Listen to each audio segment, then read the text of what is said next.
Welcome to Manisha's creation. आज मी इथे तुम्हाला बोंबलाचा झणझणीत खरडा ही रेसिपी दाखवत आहे।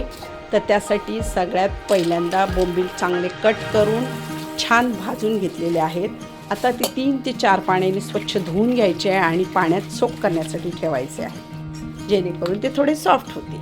आता हिरवी मिरची आणि लसूण चांगलं भाजून घ्यायचं आहे आणि भरपूर कोथिंबीर टाकून आपल्याला थोडं मिक्सरमध्ये ते जाडसर वाटून घ्यायचं। ही चटणी तुम्ही नक्की ट्राय करा, 8 ते 15 दिवस टिकते आणि घरात कोणाला जर भाजी आवडत नसेल एखादी तर तुम्ही ती सर्व करू शकता। तर आपली हिरवी चटणी इथे वाटून झालेली आहे। 2 ते 3 पळ्या तेल टाकून, तेल जास्त लागते इथे, 2 ते 3 पळ्या तेल टाकून आपल्याला हिरवी चटणी छान भाजून घ्यायची आहे। त्यानंतर त्याच भांड्यामध्ये मिक्सरचे आपल्याला बोंबील वाटून घ्यायचे, ते पण थोडे जाडसरच ठेवायचे। 1-2 बोंबील जर अख्खे राहिले तर ते पुन्हा मिक्सरमध्ये फिरवून घ्यायचं आहे। तर अशा प्रकारे आता इथे आपण बोंबील वाटून घेतोय आणि बोंबील पण वाटून झाल्यानंतर आपल्याला हिरव्या चटणीत ते टाकायचे आणि चटणी चांगली भाजून घ्यायची।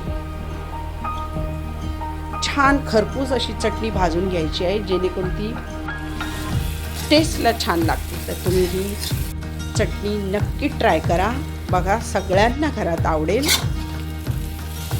तर झणझणीत खरडा आपला इथे आता छान भाजून रेडी झालेला आहे। मीठ हळद टाकून टेस्टनुसार तुमचं मीठ टाकायचं, मीठ जास्त टाकायचं नाही, कारण बोंबील आहेत त्यामुळे बोंबील हे थोडे खारट असतात, तेव्हा मीठ हे तुम्ही तुमच्या चवीनुसार टाकायचं। ही चटणी तुम्हाला कशी वाटली कमेंटद्वारे कळवा, लाईक करा, सबस्क्राईब करा। थँक्यू।